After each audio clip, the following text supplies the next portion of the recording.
تو عرض یہ کر رہا تھا کہ ایک طریقہ تو یہ ہے اس کا کہ جب قرآن مجید اور حضور کی حدیث مبارکہ بھی موجود ہیں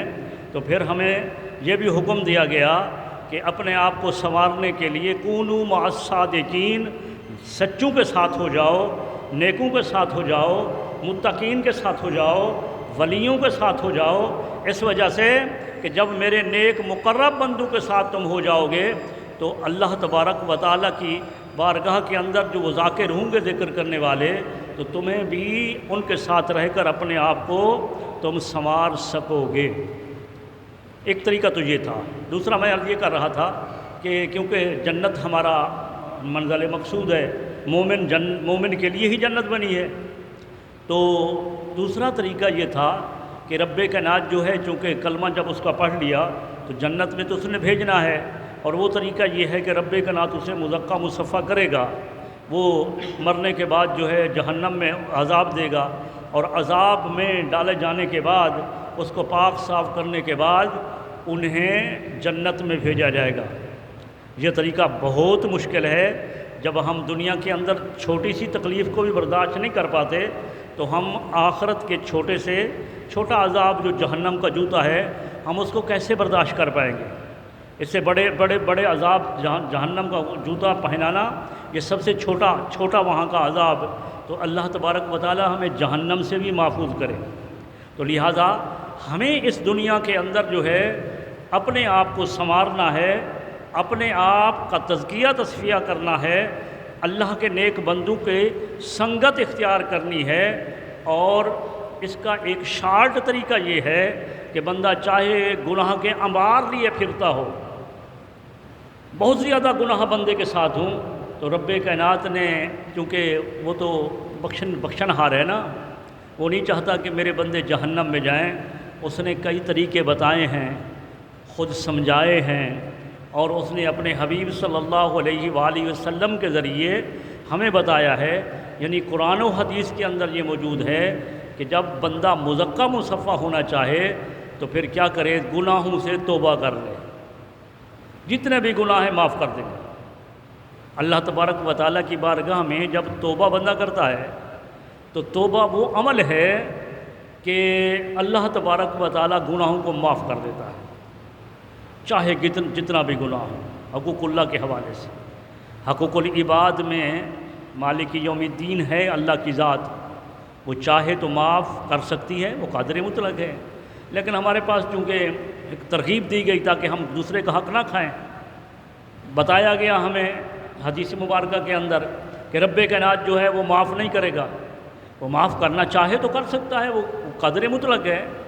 لیکن وہ ترغیب اس وجہ سے دی گئی کہ ہم حقوق العباد کے اندر کوتاہی نہ کریں۔ تو حقوق العباد کو ہم نے ادا کرنا ہے، حقوق اللہ کو بھی ہم نے ادا کرنا ہے۔ سابقہ گناہوں کے لیے ہم نے اللہ کی بارگاہ میں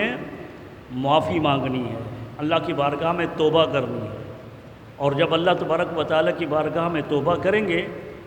تو اللہ تبارک و تعالیٰ معاف کر دے گا۔ آج کے پرفتن دور کے اندر ہم ہیں، نہ چاہتے ہوئے بھی گناہوں کے اندر مبتلا ہو جاتے ہیں۔ میں آپ کو ایک صحابی کا واقعہ سناتا ہوں کہ وہ کس قدر پرہیزگار تھے۔ حضرت ثعلبہ بن عبد الرحمن، وہ اپنے مسجد نبوی سے نماز پڑھنے کے بعد باہر نکلے تو جا رہے تھے، آج کی طرح جو ہے وہ بہترین قسم کے ایسے مکان محفوظ نہیں تھے، گھر ہوتے تھے تو چار دیواری کے اوپر پردہ لٹکا ہوتا تھا، تو وہ کسی جگہ سے جہاں گزر رہے تھے تو ہوا کی وجہ سے پردہ ہٹا تو اس کی نگاہ پڑ گئی اندر کسی خاتون پر جو غسل خانے کے اندر نہا رہی تھی، جسم کے کسی حصے پر اس کی نظر پڑ گئی، بس یہ نظر کا پڑنا تھا، تو وہ جو ہے خوف خدا اتنا تھا کہ اس نے کہا اپنے آپ کو کہ میں ایک غیر محرم پر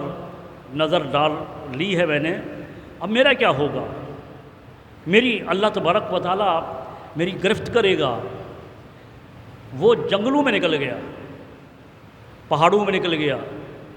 اللہ کی بارگاہ میں وہاں رونے لگا، یا اللہ مجھے معاف کر دے۔ اب معاملہ صرف اتنا ہے کہ بے دہانی کے اندر آج بھی اگر بازاروں کے اندر روڈ کے اوپر اگر بے پردہ عورت ارپس فتن دور کے اندر عورت کے چہرے کا چھپانا بھی اس کا ضروری ہے، تو اس دور کے اندر بھی اگر کسی کی نظر جو ہے وہ کسی عورت کے چہرے پر پڑی اور ہٹا لی تو مواخذہ نہیں ہے، اور پھر ٹکٹکی لگا کر اس کو دیکھنے لگا تو یہ گناہ ہے۔ لیکن وہاں تو معاملہ یہ ہے ہی نہیں۔ بے دہانی کے اندر حضرت ثعلبہ بن عبد الرحمن کا جو ہے وہ نگاہ پڑی، اور اس طرح خشیت الہی دل کے اندر آئی کہ اس نے گھر ہی چھوڑ دیا، چلا گیا اپنا پہاڑوں کے اندر۔ 40 دن گزر گئے، 40 دن۔ ادھر محمد عربی صلی اللہ علیہ وآلہ وسلم جن کی نظر رحمت اپنے غلاموں پر ہوا کرتی تھی، آپ نے دیکھا، فرمایا اتنے دن ہو گئے ثعلبہ نہیں آ رہے۔ عرض کی یا رسول اللہ ہمیں بھی پتہ نہیں ہے کہ کہاں ہے وہ، گھر پر بھی موجود نہیں ہے۔ فرمایا عمر، علی، جاؤ ثعلبہ کو تلاش کرو۔ حضرت عمر فاروق، حضرت علی رضی اللہ تعالیٰ عنہما، یہ دونوں جو ہے یہ پھر تلاش کرنے نکل پڑے۔ پہاڑوں میں گئے، کسی چرواہے سے پوچھا، ادھر ادھر پوچھ رہے ہیں، لوگوں سے پوچھتے، چرواہوں سے پوچھتے جا رہے ہیں کہ کوئی کسی یہ نقش و نین ہے، اتنا عمر ہے، دیکھا ہے کسی نوجوان کو؟ نوجوانی کی عمر ہے۔ تو ایک چرواہا نے کہا ہاں دیکھا تو نہیں، مگر میں چونکہ یہاں رات کو بکریاں ٹھہراتا ہوں یہاں پر، تو رات کے وقت اسی پہاڑوں میں سے کوئی آواز آتی ہے، کوئی اللہ کی بارگاہ میں آہو زاری کرتا ہے، کوئی اللہ تبارک و تعالیٰ کی بارگاہ میں گریہ کرتا ہے، اللہ کی بارگاہ میں معافیہ مانگتا ہے، اور اس کی معافی مانگنے کے اندر اتنا درد ہے کہ وہ مجھے بھی رلا دیتا ہے۔ بس مجھے اتنا پتہ ہے کہ ادھر سے آواز آتی ہے۔ تو حضرت عمر فاروق نے فرمایا علی، بس میرا خیال یہ ہے کہ یہ ہماری منزل مقصود ہے، رات کا انتظار کریں۔ رات ہو گئی، بس عشاء کی نماز کے بعد پھر وہ نوجوان وہ اللہ تبارک و تعالیٰ کی بارگاہ میں وہ توبہ استغفار کے لیے، وہ گناہ کی معافی مانگنے کے لیے اس نے اللہ تبارک و تعالیٰ کو یاد کیا، آہو فغاں کی، اور حضرت عمر فاروق، حضرت علی اس آواز کی طرف بڑھے تو کیا دیکھا کہ آسمان کی طرف منہ کر کے حضرت ثعلبہ اللہ تبارک و تعالیٰ کی بارگاہ میں زاروں قطار رو رہے ہیں۔ تو جب قریب گئے تو انہوں نے جب دیکھا، اور قریب انہوں نے ان کو دیکھا، تو حضرت عمر فاروق سے لپٹ گئے، کہنے لگے کہ کیا اللہ تعالیٰ نے میرے خلاف کوئی قرآن کی آیت تو نہیں نازل کی؟ مجھ سے گناہ سرزد ہو گیا ہے، کیا اللہ نے کوئی قرآن تو نازل نہیں کر دیا؟ کیا میں برباد تو نہیں ہو گیا؟ دائرہ اسلام سے خارج تو نہیں ہو گیا؟ فرمایا کہ نہیں، ایسا نہیں ہے، ہمیں رسول اللہ صلی اللہ علیہ وآلہ وسلم نے بھیجا ہے، ہمارے ساتھ چلیں۔ انہوں نے کہا ٹھیک ہے، ایسا کرو کہ میں صبح جو ہے میں اس وقت آؤں گا، آپ لوگ چلو، میں اس وقت آؤں گا جب نبی کریم صلی اللہ علیہ وسلم حالت نماز میں ہوں گے، جب آپ امامت فرما رہے ہوں گے۔ میں اس سے پہلے میرے اندر یہ سخت نہیں ہے کہ میں حضور صلی اللہ علیہ وسلم کا سامنا کر سکوں۔ آقا علیہ الصلوۃ والسلام فجر کی نماز میں مصروف ہوئے، حضرت ثعلبہ نماز کے اندر داخل ہو گئے۔ بعد از نماز نبی کریم صلی اللہ علیہ وسلم نے مڑ کر نمازیوں پر نظر رحمت فرمائی، حضرت ثعلبہ کو دیکھو تو بلا لیا، حضور کی بارگاہ میں پھر رونا دھونا، کیا ہوا؟ واقعہ سنا دیا، یا رسول اللہ ایسا ہوا، میں برباد ہو گیا۔ فرمایا کہ نہیں، جو تو نے اللہ کی بارگاہ میں توبہ استغفار کی ہے، جو تو نے اللہ تبارک و تعالیٰ کی بارگاہ میں اللہ کی خشیت اختیار کی ہے، اللہ تبارک و تعالیٰ نے تیرے گناہوں کو معاف کر دیا ہے۔ اب دیکھیں کہ وہ کتنا گناہ تھا، اور آج ہم کس گناہ کے اندر مبتلا ہیں، اور اس کے باوجود ہمیں توبہ و استغفار کی طرف ہمیں سخت نہیں ہے، اور اپنے آپ کو ہم یہ سمجھتے ہیں کہ یہ ہم اس کو گناہ ہی نہیں سمجھتے۔ جب کوئی بندہ گناہ کرتا ہے تو گناہ جو ہے وہ ایک نقطہ جو ہے وہ دل پر لگا دیا جاتا ہے سیاہ، پھر دوسرا گناہ کرتا ہے تو پھر دوسرا نقطہ سیاہ لگ جاتا ہے، یہاں تک کہ گناہ کرتے کرتے بندے کا دل جب بالکل سیاہ ہو جاتا ہے تو شومی قسمت اس بندے کی جس کا سارا دل سیاہ ہو جائے تو پھر اس کی جو سوچ ہے وہ سوچ کے اندر، سمجھ کے اندر وہ گناہ کو گناہ ہی نہیں سمجھتا، وہ یہ سمجھتا ہے کہ جو کر رہا ہوں درست کر رہا ہوں۔ جب تک کچھ دل کا حصہ سفید ہے، کچھ گناہ کیے کچھ سفید ہے دل، کچھ سیاہ ہے کچھ جو ہے وہ سفید ہے، اب وہ گناہ کھٹکتا ہے، برائی کھٹکتی ہے، برائی جو کام کر لیا دل جی چاہتا ہے، اس کا دل مفتی فتویٰ دیتا ہے کہ تو نے غلط کیا ہے، مگر جب سارا دل سفید سیاہ ہو جائے تو پھر یہ معاملہ جو ہے اس قدر بھیانک ہو جاتا ہے کہ پھر وہ دل جو ہے کھٹکتا نہیں ہے، وہ دل فتویٰ نہیں دیتا، وہ کہتا ہے جو کر رہا ہے اچھا کر رہا ہے۔ آج ہم اس دور کے اندر آ گئے کہ طرح طرح کی برائیوں کے اندر مبتلا ہیں، مگر ہم گناہ کو گناہ ہی نہیں سمجھتے۔ رب کائنات ہمارا کتنا رحیم کریم رب ہے، اس نے گناہوں سے چھٹکارا پانے کے لیے،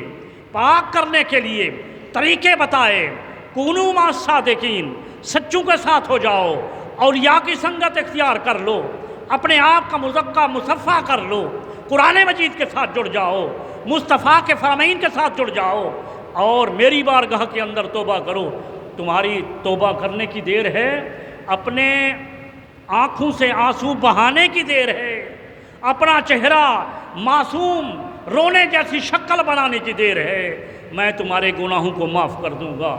مگر ہمارے اندر یہ بھی نہ رہا، ہمارے اندر یہ بھی نہ رہا، خشیت الہی نہ رہی، خشیت الہی۔ امام زین العابدین رضی اللہ تعالیٰ عنہ جب حج کا موقع تھا تو آپ حج کا احرام باندھ کر آپ سواری پر سوار ہو رہے ہیں، اور لوگ کہہ رہے ہیں لبیک اللہم لبیک لا شریک لک لبیک ان الحمد والنعمت لک والملک لا شریک لک، یہ تلبیہ کہہ رہے ہیں، اور حضرت امام زین العابدین کے لب خاموش ہیں۔ تو کسی خادم نے کہا یا آپ تلبیہ نہیں کہہ رہے، آپ کہے نا لا لبیک اللہم لبیک، دل پر جسم پر کپ کپی طاری ہے، آپ کہتے ہیں کہ نہیں، اگر میں کہوں لبیک اور ادھر سے جواب آ جائے لا لبیک، تیری حاضری قبول نہیں ہے۔ انہوں نے کہا یا حضرت کہنا تو پڑے گا، اس وجہ سے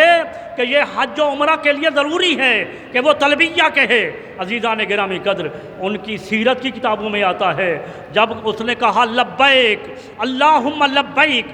وہ خشی کھا کر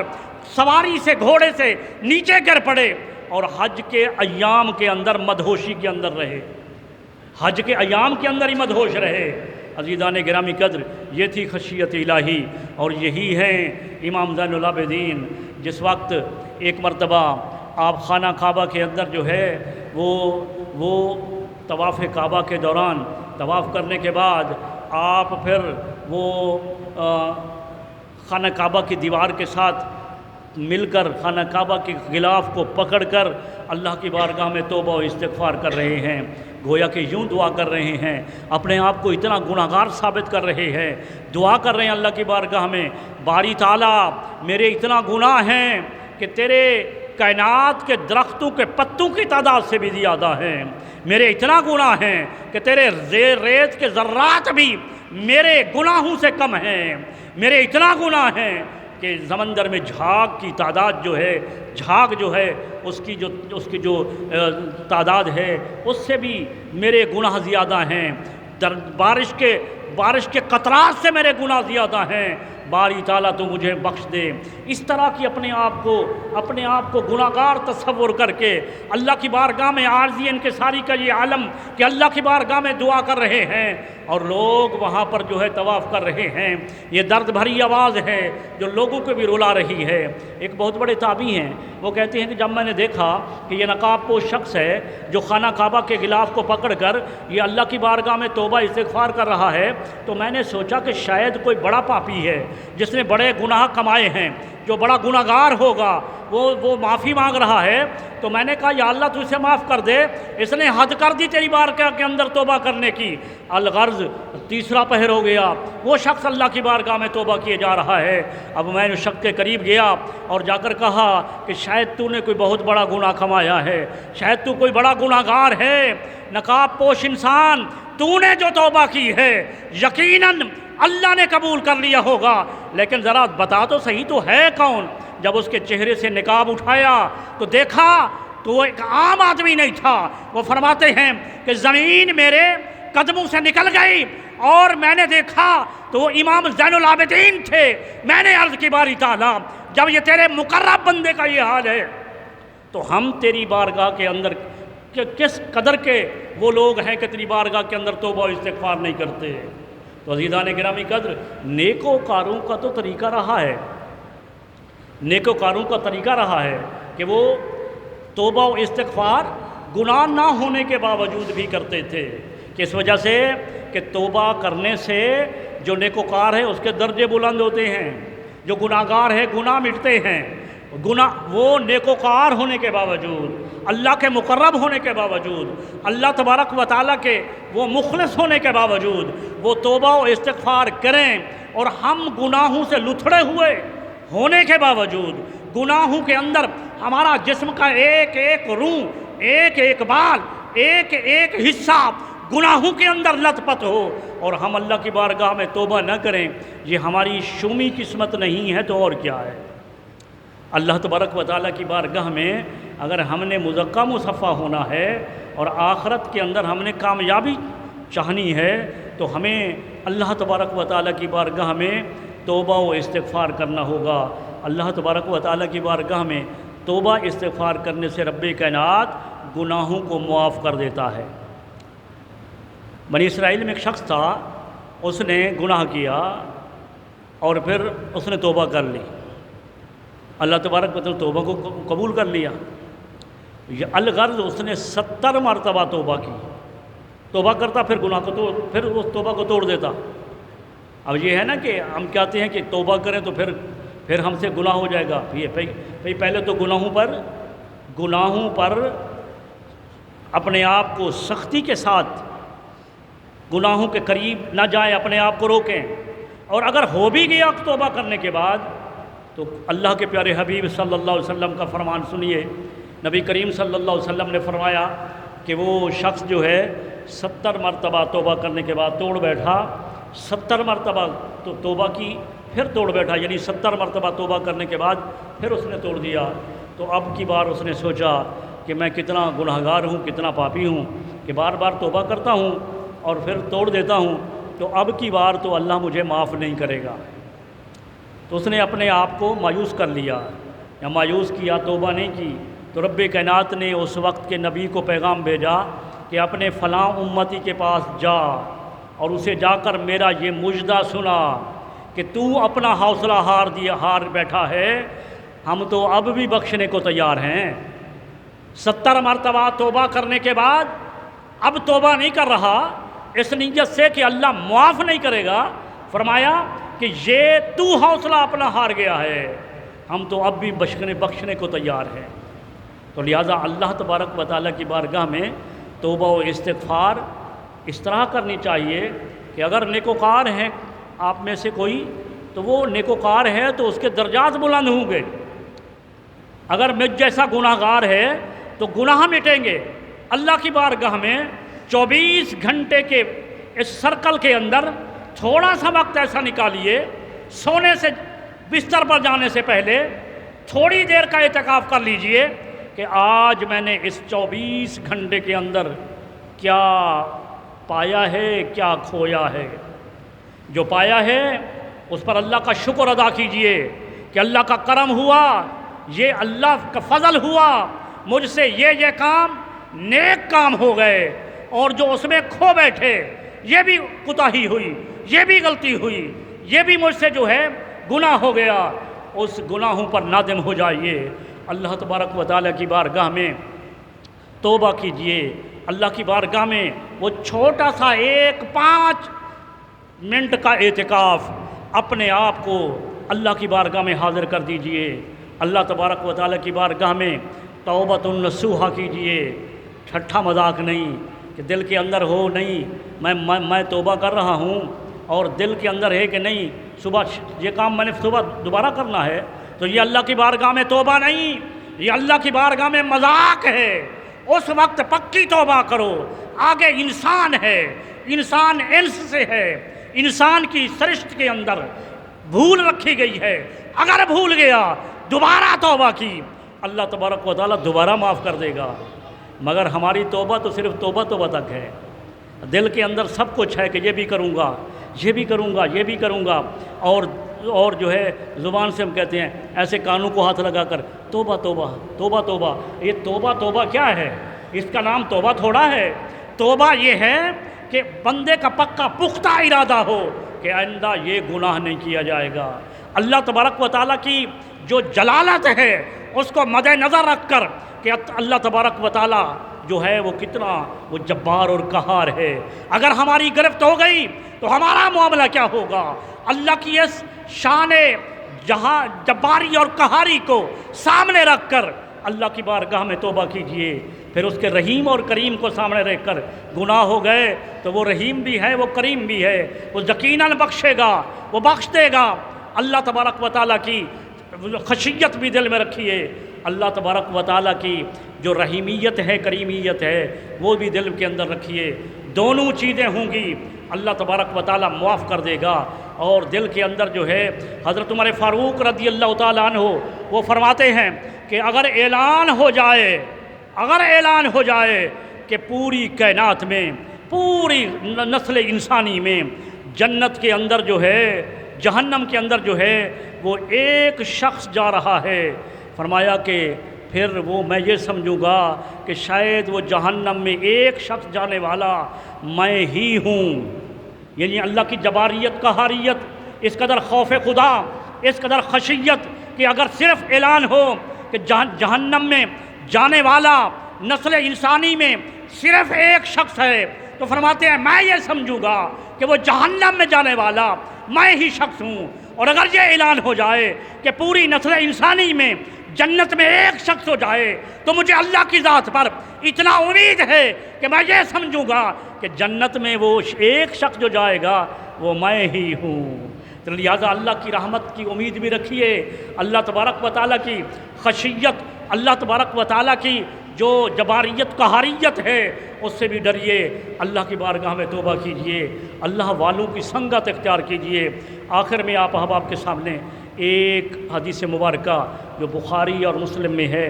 سنی ہے کئی دفعہ سنی ہوگی، میں نے کئی دفعہ سنائی، لیکن عزیزان گرامی قدر بات یہ ہوتی ہے کہ بار بار سنی جاتی ہے تاکہ ہم کسی بات ہمیں وہ مرغوب کر دے اور ہم راہ راست پر چل پڑیں۔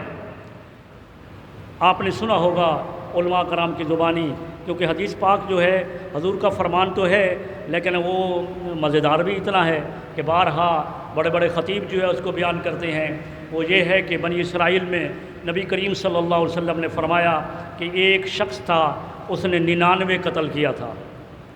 99 قتل، 99 قتل کر چکا ہے، اور پھر وہ دل کی دنیا بدلی، دل نے چاہا کہ کوئی ایسا راستہ اختیار کروں کہ مجھے معافی مل جائے۔ ایک عالم دین کے پاس گیا تو عالم دین اس نے سنا 99 قتل، جب نے 99 قتل سنا تو اس نے کہا نہیں تیری توبہ کہاں ہوگی، 99 قتل کرنے کے بعد اب تو توبہ کرنا چاہتا ہے، تو اپنے آپ کو بخشوانا چاہتا ہے، تو بھی بخشا جائے 99 قتل کرنے کے بعد۔ تو اس بندے کو غصہ آیا مولوی صاحب پر، کیونکہ مولوی صاحب نے کوئی کسی کی جنت جہنم کا ٹھیکہ تو نہیں لیا ہوتا، جو ممبر رسول پر بیٹھ کر کہے تم سارے جہنمی ہو، تم فلاں ہو تم فلاں ہو، یہ ممبر رسول اس وجہ سے تو نہیں ہے،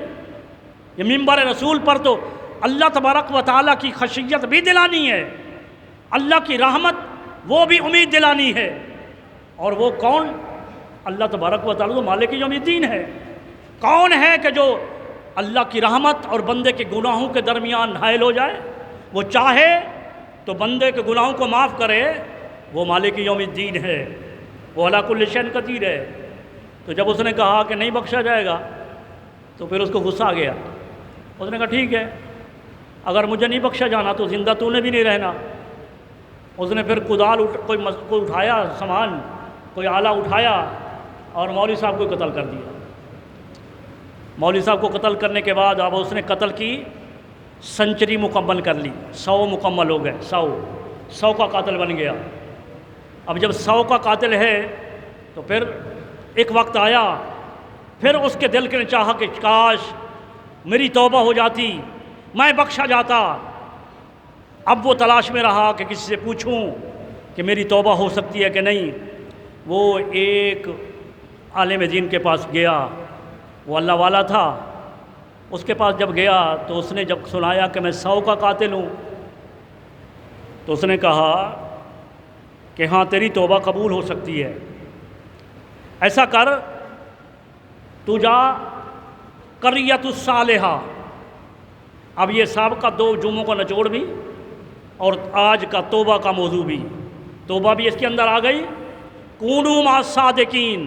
سچوں کے ساتھ ہو جاؤ، ولیوں کے ساتھ ہو جاؤ، اس کا نچوڑ بھی اس حدیث پاک میں آیا۔ فرمایا کہ جا اس قریۃ الصالحہ میں،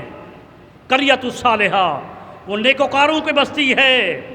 وہ اللہ والوں کی بستی ہے، جہاں کچھ اللہ کے ذاکرین رہتے ہیں، جہاں کچھ اللہ والے رہتے ہیں، اللہ کے ولی رہتے ہیں۔ اس بستی میں جا اور وہاں جا کر اللہ کی بارگاہ میں توبہ کر، ان کی سنگت اختیار کر، کیونکہ گناہ اتنا بڑا ہے کہ ایک قتل نہیں 100 قتل ہے۔ ہاں امید ہے کہ اللہ تمہیں بخش دے گا، مگر طریقہ یہ ہے کہ تو قریۃ الصالحہ میں جا، اللہ والوں کی بستی میں جا، اللہ والوں کے پاس جا کر ان کی سنگت اختیار کر اور ان کے پاس جا کر اللہ کی بارگاہ میں توبہ کر۔ اس شخص نے کہا ٹھیک ہے، اس نے وہ سفر اختیار کیا، اب اللہ والوں کی بستی میں جا رہا ہے۔ فرمایا حدیث پاک میں ہے کہ نصف الطریق پر تھا، نصف الطریق، اور یہ نصف الطریق کون فرما رہا ہے؟ نبی محترم، نبی مکرم صلی اللہ علیہ وآلہ وسلم۔ فرمایا وہ نصف الطریق پر تھا، یعنی بالکل آدھے راستے پر تھا، ادھر بھی آدھا ادھر بھی آدھا، درمیان میں پہنچ چکا تھا۔ موت کا فرشتہ آ گیا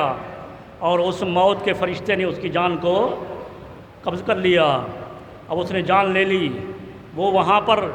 پر فوت ہو گیا، وہاں پر اسے موت آ گئی۔ اب اس کی روح کو لینے کے لیے فرشتے آئے، جنت کے فرشتے بھی آئے، جہنم کے فرشتے بھی آئے۔ جنتیوں نے کہا، جنتی فرشتوں نے ہم لے جائیں گے، اس وجہ سے کہ بے شک یہ 100 کا یہ قاتل تھا، مگر توبہ کی نیت سے یہ قریۃ الصالحہ کی طرف چل پڑا تھا۔ اب یہ چل پڑا تھا تو نیت توبہ کی تھی، تو لہٰذا اس کی روح کو ہم جنت میں لے جائیں گے۔ جہنم کے فرشتوں نے کہا نہیں، یہ بے شک توبہ کی نیت سے چلا تھا، مگر اس نے ابھی تک توبہ نہیں کی تھی، 100 کا قاتل ہے، یہ جنت کا حقدار نہیں، اسے ہم جہنم میں لے جائیں گے۔ یہ آپس میں نزاع ہو گیا، آپس میں جھگڑا ہو گیا فرشتوں کا، جنتی اور جہنمی فرشتوں کے درمیان یہ جھگڑا ہوا۔ رب کائنات کا کرم دیکھو، رب کائنات نے ایک حکم بنا کر ایک اور فرشتے کو بھیجا، جا ان کے درمیان فیصلہ کر، یہ جو فرشتے آپس میں جھگڑ رہے ہیں ان کے درمیان فیصلہ کر۔ وہ حکم بن کر فرشتہ آیا، اس نے کہا جھگڑو نہیں، میں فیصلہ کرتا ہوں۔ کیسے فیصلہ کرو گے؟ اس فرشتے نے کہا ایسا کرو، جس جگہ پر اس انسان کی موت ہوئی ہے، اس جگہ سے لے کر جہاں سے یہ چلا تھا اس زمین کو ماپو، اور جہاں موت ہوئی ہے، جہاں پہنچنا ہے اس جگہ پر ماپو، جو حصہ کم ہو جائے گا اس طرف کے فرشتے لے جائیں گے۔ تو عزیزان گرامی قدر، اللہ کا کرم دیکھو، نبی کریم پہلے فرما چکے کہ نصف الطریق وہ آدھا راستہ تھا، آدھا راستہ، بخاری مسلم کی حدیث ہے، وہ آدھا راستہ تھا، نبی نے آدھا بتایا، اور ادھر جب ماپنے کی بات آئی پھر نبی نے اسی حدیث میں یہ بھی بتایا کہ رب کائنات نے وہ زمین جو اللہ والوں کی بستی کے قریب تھی، اس طرف کی تھی، اس زمین کو سکڑ جانے کا حکم دیا۔ اللہ والوں کی طرف سے زمین سکڑی۔ جب زمین کو ماپا گیا تو ایک بالشت جہاں مرا تھا اور جہاں جانا تھا وہ ایک بالشت جو ہے وہ زمین کم ہو گئی۔ کم کیوں ہوئی تھی؟ جگہ تو نصف الطریق تھا، حضور کا فرمان تھا، حضور صلی اللہ علیہ وسلم جو فرماتے ہیں وہی ہوتا ہے۔ اس لیے وما ینطق عن الہوی ان ہوا الا وحی یوحی، اس کا حبیب اپنی مرضی سے کچھ نہیں بولتا، وہ اللہ کا کلام ہوتا ہے جو بولتا ہے، وہ وحی خفی ہوتی ہے۔ حدیث پاک یہ وحی خفی ہے، قرآن وحی جلی ہے۔ حضور نے نصف بتایا تھا، مگر اللہ کا کرم دیکھو، اللہ تبارک و تعالیٰ نے اس اپنے بندوں کا لحاظ بھی رکھنا تھا۔ وہ جو قریۃ الصالحہ تھا جس کی طرف سے جانا تھا ان کا لحاظ بھی رکھنا تھا۔ اس کی بھی توبہ پکی تھی، پکی توبہ کے نیت سے یہ چل پڑا تھا۔ رب کائنات نے، زمین تو برابر تھی لیکن رب کائنات نے اس طرف کی زمین کو جو قریۃ الصالحہ کی طرف تھی اس کو سکڑ جانے کا حکم دیا۔ جب ماپا گیا تو ایک بالش زمین کم ہو گئی، اس کو جنت کے فرشتے لے گئے۔ عزیزان گرامی قدر، یہ حدیث ہمارے لیے امید بھی ہے، یہ حدیث ہمارے لیے ایک راہ بھی ہے۔ عزیزان گرامی قدر، ہم جتنے بھی گناہ گار ہو جائیں، جتنے برکدار ہو جائیں، اللہ کی بارگاہ میں رجوع کریں، اللہ تبارک و تعالی بخشنے کے لیے تیار ہے۔ اللہ کی بارگاہ میں سچی توبہ کریں، ہم گناہوں سے پاک ہو جائیں گے۔ اللہ تبارک و تعالی ہمیں توبۃ النصوح کرنے کی توفیق عطا فرمائے۔ وما علیہ